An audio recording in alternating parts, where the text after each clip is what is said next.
Hey Trinidad and Tobago, Safraz Ali coming to you live from Aranguez. School is opening tomorrow, and I'm asking a question: how many parents are really prepared? How many parents got all their school books and school supplies for their kids for tomorrow? You know what? The Ministry of Education earlier boasted about giving out 20,000 book grants at $1,000 each, so they spent $20 million on 20,000 students. Forget book grants, right? But let's look at the actual number of students in the school system. In the school system, both primary, secondary, and ECC, there are a little over 200,000 students in the school system.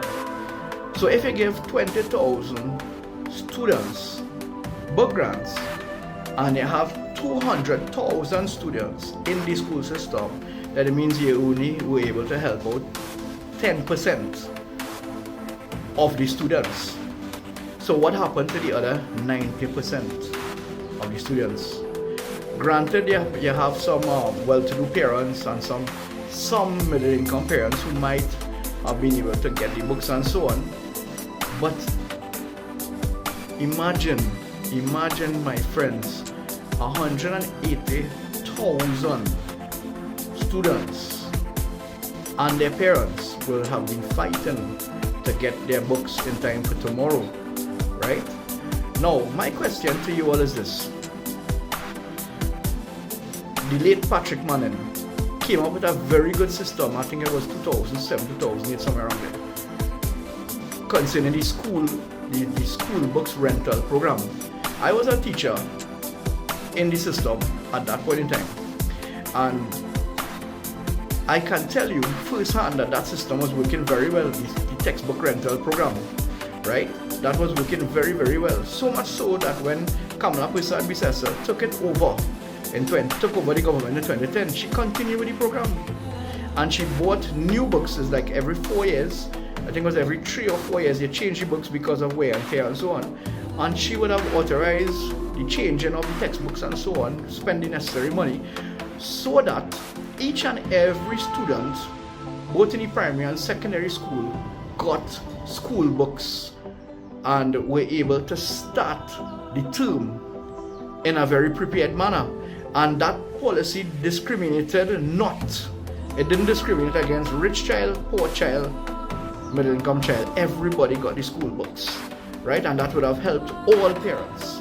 Now my question to you all is that if something was working and started under the PNM under Patrick Manning, continued under the PP administration under Kamala Prasad, why would Dr. Rowley look to stop that program for in 2015?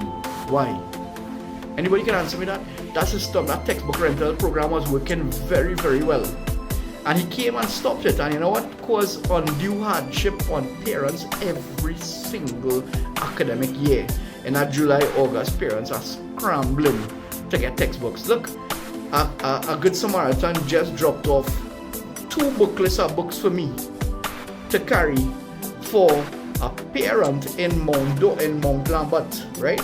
In the Mount Lambert area, right on Eastern Main Road there, in St. Joseph. This is the constituency of St. Joseph. The lady reached out to me and said, "Why Safraz are under real pressure?" She has 7 children. 7 children. One is a special needs child.